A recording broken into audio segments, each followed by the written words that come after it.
പരിശുദ്ധ അമ്മയുടെ രക്തക്കണ്ണുനീരിന്റെ യോഗ്യതകളാൽ അനുഗ്രഹിക്കപ്പെടാൻ പോകുന്ന പ്രിയപ്പെട്ട ദൈവ പൈതലെ, ഈശോ മിശിഹായ്ക്ക് സ്തുതിയായിരിക്കട്ടെ. വെളിപാട് പുസ്തകം 12:1. സ്വർഗത്തിൽ വലിയൊരു അടയാളം പ്രത്യക്ഷപ്പെട്ടു. സൂര്യനെ ഉടയാടയാക്കിയ ഒരു സ്ത്രീ, അവരുടെ പാദങ്ങൾക്കടിയിൽ ചന്ദ്രൻ, ശിരസിൽ 12 നക്ഷത്രങ്ങൾ കൊണ്ടുള്ള ഒരു കിരീടം. ഉൽപ്പത്തി പുസ്തകം 3:15. നീയും സ്ത്രീയും തമ്മിലും നിന്റെ സന്തതിയും അവളുടെ സന്തതിയും തമ്മിലും ഞാൻ ശത്രുത ഉളവാക്കും, അവൻ നിന്റെ തല തകർക്കും. പ്രിയപ്പെട്ട ദൈവ പൈതലെ, പിശാചിന്, തിന്മയുടെ ശക്തിക്ക് പരിശുദ്ധ അമ്മയെ ഭയമാണ്. സർപ്പത്തിന്റെ തല തകർക്കുന്നവളാണ് പരിശുദ്ധ അമ്മ. നാം പരിശുദ്ധ അമ്മയുടെ രക്തക്കണ്ണുനീർ ജപമാല പ്രാർത്ഥിക്കുവാൻ ഒരുങ്ങുകയാണ്. എന്താണ് പരിശുദ്ധ അമ്മയുടെ രക്തക്കണ്ണുനീർ ജപമാല? എന്താണ് പരിശുദ്ധ അമ്മയുടെ രക്തക്കണ്ണുനീർ? അണപൊട്ടി ഒഴുകുന്ന വികാരങ്ങളും വിചാരങ്ങളും വേദനകളുമാണ് ഒരു പൊട്ടിക്കരച്ചിലൂടെ പുറത്തു വരുന്നത്. എന്നാൽ ചില വേദനകൾ പൊട്ടിക്കരച്ചിൽ കൂടാതെ ചെറിയൊരു വിതുമ്പലിൽ അവസാനിക്കുന്നു, ഒരു ചെറിയ കണ്ണുനീരിൽ. അതാണ് വാസ്തവത്തിൽ രക്തക്കണ്ണുനീർ. ഹൃദയത്തിൻ്റെ, മനസ്സിൻ്റെ നൊമ്പരങ്ങളും വ്യഥകളും വേദനകളും എല്ലാം ആ കണ്ണുനീരിലുണ്ട്, ആ ചെറിയ കണ്ണുനീർ തുള്ളികളിലുണ്ട്. വാസ്തവത്തിൽ രക്തത്തുള്ളികൾ തന്നെയാണ് ആ കണ്ണുനീർ. പ്രിയപ്പെട്ടവരെ, പരിശുദ്ധ അമ്മയുടെ 7 വ്യാകുലങ്ങളെക്കുറിച്ച് നമ്മൾ ധ്യാനിക്കാറുണ്ട്. ഈ 7 വ്യാകുലങ്ങളിലും അമ്മ വിതുമ്പുകയായിരുന്നു. കണ്ണുനീർ പൊഴിച്ചത് മാത്രമേ ഉള്ളൂ. ആ വിതുമ്പലിലെല്ലാം പരിശുദ്ധ അമ്മയുടെ കണ്ണുനീർ രക്തത്തുള്ളികൾ തന്നെയായിരുന്നു. അതുകൊണ്ടാണ് ഈ രക്തത്തുള്ളികൾക്ക് ഇത്രയും പ്രാധാന്യം, ഈ കണ്ണുനീരിന് ഇത്രയും സവിശേഷത, ഈ കണ്ണുനീരിന് ഇത്രയും ശക്തി. ആ 7 വ്യാകുലങ്ങളും എനിക്ക് വേണ്ടിയായിരുന്നു, നമുക്ക് വേണ്ടിയായിരുന്നു, നമുക്ക് ഓരോരുത്തർക്കും വേണ്ടിയായിരുന്നു. സ്വപുത്രനെ പോലും ത്യാഗം ചെയ്തുകൊണ്ട് അമ്മ ഒഴുക്കിയത്. അതാണ് രക്തക്കണ്ണുനീർ. ഏകദേശം ഒരു 2.5 ആഴ്ച മുൻപ് ആശ്രമത്തിലെ പള്ളിയിൽ, ദേവാലയത്തിൽ ഈശോ എഴുന്നള്ളിച്ച് വെച്ച് അച്ഛനിരുന്ന് പ്രാർത്ഥിക്കാൻ ഒരു വെള്ളിയാഴ്ച ദിവസമായിരുന്നു. അന്നൊരു അമ്മച്ചി അച്ഛൻ്റെ അടുത്ത് കാണാൻ വന്നു. മാതാവ് പ്രത്യക്ഷപ്പെട്ടു എന്നും ജപമാല കൊടുത്തു എന്നൊക്കെ പറഞ്ഞു. ഞാനത് കൗതുകത്തോടെ കേട്ടിരുന്നു. തൊട്ടടുത്ത ദിവസം ആ അമ്മ ഒരു ജപമാല കയ്യിൽ കൊണ്ടു തന്നു. ഇതായിരുന്നു ആ ജപമാല, ഇപ്പോഴെൻ്റെ കയ്യിലുണ്ട്. അപ്പോൾ ഈ ജപമാലയ്ക്കൊരു പ്രത്യേകതയുണ്ട്.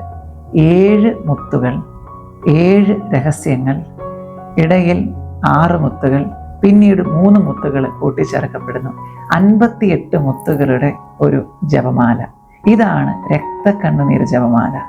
രക്തക്കണ്ണുനീർ ജപമാലയെക്കുറിച്ച് പറയുക, പ്രചരിപ്പിക്കുന്നവരിൽ നിന്നും ചൊല്ലുന്നവരിൽ നിന്നും പിശാച് ഭയപ്പെട്ട് ഓടി മാറുന്നു. പ്രിയപ്പെട്ടവരെ, പൈശാചിക ശക്തികൾക്കെതിരായിട്ട് നമുക്ക് ഉപയോഗിക്കാവുന്ന നമുക്കുള്ള 3 ആയുധങ്ങൾ: 1 ഈശോനാമം, 2 ഈശോയുടെ തിരുരക്തത്തിന്റെ സംരക്ഷണം, 3 പരിശുദ്ധ അമ്മ. ഈശോനാമം ഈ ജപമാലയിലുടനീളമുണ്ട്. പരിശുദ്ധ അമ്മയുടെ രക്തം എന്ന് പറഞ്ഞാൽ അത് ഈശോയുടെ രക്തം തന്നെയാണ്, തിരുരക്തം. 3ാമത്തത് പരിശുദ്ധ അമ്മ. അതുകൊണ്ട് തന്നെയാണ് ഈ രക്തക്കണ്ണുനീർ ജപമാലയ്ക്ക് ഇത്രയും പ്രാധാന്യം. ചൊല്ലുന്നവരിൽ നിന്നും പ്രചരിപ്പിക്കുന്നവരിൽ നിന്നും പിശാചു ഓടിമായുന്നു. ഈ ജപമാല കയ്യിൽ കിട്ടിയിട്ട് അന്ന് ഞാനത് വാങ്ങിച്ചില്ല. പ്രാർത്ഥിക്കട്ടെ, സമയമാകുമ്പോൾ ഞാൻ ചോദിക്കാമെന്ന് പറഞ്ഞു. പിന്നീട് 1500 ജപമാല, അച്ഛൻ്റെ കൂടെ കുറേ കുഞ്ഞുങ്ങളുണ്ട്, അവരുമായി എല്ലാം ചേർന്ന് 12 ദിവസം കൊണ്ട് 1500 ജപമാല ചൊല്ലിത്തീർത്ത് രക്തക്കണ്ണുനീർ ജപമാല ചൊല്ലാനായിട്ട് ഒരുങ്ങി. പ്രിയപ്പെട്ടവരെ, അച്ഛൻ പറയട്ടെ, ഈ പ്രാർത്ഥന ഏറെ ശക്തിയുള്ളതാണ്. ഈ ദിവസങ്ങൾ ഒത്തിരിയേറെ ത്യാഗങ്ങൾ, ഒത്തിരിയേറെ അസ്വസ്ഥതകൾ അച്ഛനെ കടന്നു വരിക തന്നെ ചെയ്തു. സ്വർഗം വെളിപ്പെടുത്തി തന്ന ഒരു പ്രാർത്ഥന തന്നെയാണ്. 9 ദിവസം, ഫെബ്രുവരി മാസം 2-ാം തീയതി തൊട്ട് 11-ാം തീയതി ലൂർദ് മാതാവിൻ്റെ തിരുനാൾ വരെ 9 ദിവസം ഈ ജപമാല ചൊല്ലി നമ്മൾ പ്രാർത്ഥിക്കാൻ ഒരുങ്ങുകയാണ്. എങ്ങനെയാണ് ഈ ജപമാല ചൊല്ലേണ്ടത്?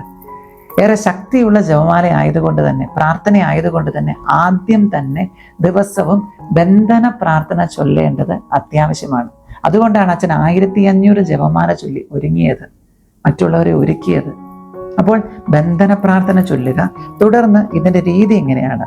ഒരു പ്രാരംഭ പ്രാർത്ഥനയുണ്ട്. അതിനു മുൻപ് ഒരു വിശ്വാസ പ്രമാണം, ഒരു സ്വർഗസ്ഥനായ പിതാവേ, നന്മ നിറഞ്ഞ മറിയമേ ത്രിത്വസ്തുതി. തുടർന്ന് പ്രാരംഭ പ്രാർത്ഥന. പിന്നെ ജപമാലയുടെ വലിയ മണിയിൽ, ഓ ഈശോയെ, ഈ ലോകത്തിൽ അങ്ങയെ അധികമായി സ്നേഹിക്കുകയും സ്വർഗത്തിൽ അങ്ങയെ ഏറ്റവും ഗാഠമായി സ്നേഹിച്ച് അങ്ങയോടൊത്ത് വാഴുകയും ചെയ്യുന്ന പരിശുദ്ധ അമ്മയുടെ രക്തക്കണ്ണുനീർ കണങ്ങളെ അങ്ങ് കരുണയോടെ വീക്ഷിക്കണമേ. തുടർന്ന് 7 മണികളിൽ, സ്നേഹം നിറഞ്ഞ ഈശോയെ, അങ്ങയുടെ പരിശുദ്ധ അമ്മ ചിന്തിയ രക്തക്കണ്ണുനീരിനെ കുറിച്ച് ഞങ്ങളുടെ യാചനകൾ കേൾക്കണമേ. ഇത് 7 പ്രാവശ്യം ആവർത്തിക്കണം. തുടർന്ന് ഒരു സമാപന പ്രാർത്ഥനയുണ്ട്, സമർപ്പണ പ്രാർത്ഥന. ഇങ്ങനെ നാം ചൊല്ലി അവസാനിപ്പിക്കുന്നു. അപ്പോൾ ആദ്യം ബന്ധന പ്രാർത്ഥന, തുടർന്ന് വിശ്വാസ പ്രമാണം, സ്വർഗസ്ഥനായ പിതാവേ നന്മ നിറഞ്ഞ മറിയമേ ത്രിത്വസ്തുതി. ആദ്യത്തെ മണിയിൽ ആ പ്രാരംഭ പ്രാർത്ഥന ചൊല്ലുന്നു.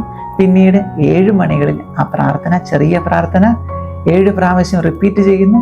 തുടർന്ന് അവസാനത്തെ ആ പ്രാർത്ഥന. ഇങ്ങനെ നാം ചൊല്ലി അവസാനിപ്പിക്കുന്നു. പ്രിയപ്പെട്ട ദൈവ പൈതലെ, ഇത് വളരെ പ്രധാനപ്പെട്ട, വളരെ ശക്തിയേറിയ ഒരു പ്രാർത്ഥനയാണെന്ന് മറക്കാതിരിക്കുക. നമുക്ക് ചേർന്ന് പ്രാർത്ഥിക്കാം. പരിശുദ്ധ അമ്മ ബ്രിജീത്ത പുണ്യവതിക്ക് ഇങ്ങനെ വെളിപ്പെടുത്തി കൊടുത്തു. പരിശുദ്ധ മറിയം എന്ന നാമം കേൾക്കുമ്പോൾ തന്നെ പിശാച് ഭയപ്പെട്ട് ഓടുന്നു. പിശാച് ഭയപ്പെട്ട് ഓടുന്നു.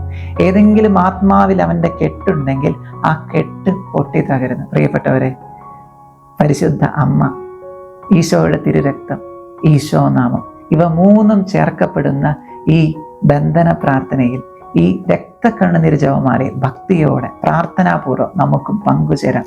9 ദിവസം, ഫെബ്രുവരി 2-ാം തീയതി സമർപ്പിതരുടെ തിരുനാൾ ദിവസമാണ് നാം ഇന്ന് ആരംഭിക്കുക. പിന്നീട് ലൂർദ് മാതാവിൻ്റെ തിരുനാൾ വരെ 9 ദിവസം എല്ലാ വൈദികരെയും സമർപ്പിതരെയും നമുക്ക് ചേർത്ത് വെക്കാം. അവരുടെ വിശുദ്ധീകരണവും ഒരു നിയോഗമായിരിക്കട്ടെ. നമുക്ക് പ്രാർത്ഥിക്കാം. പരിശുദ്ധ അമ്മേ മാതാവേ, ഞങ്ങൾക്ക് വേണ്ടി പ്രാർത്ഥിക്കണമേ. ആമേൻ. Ave Maria.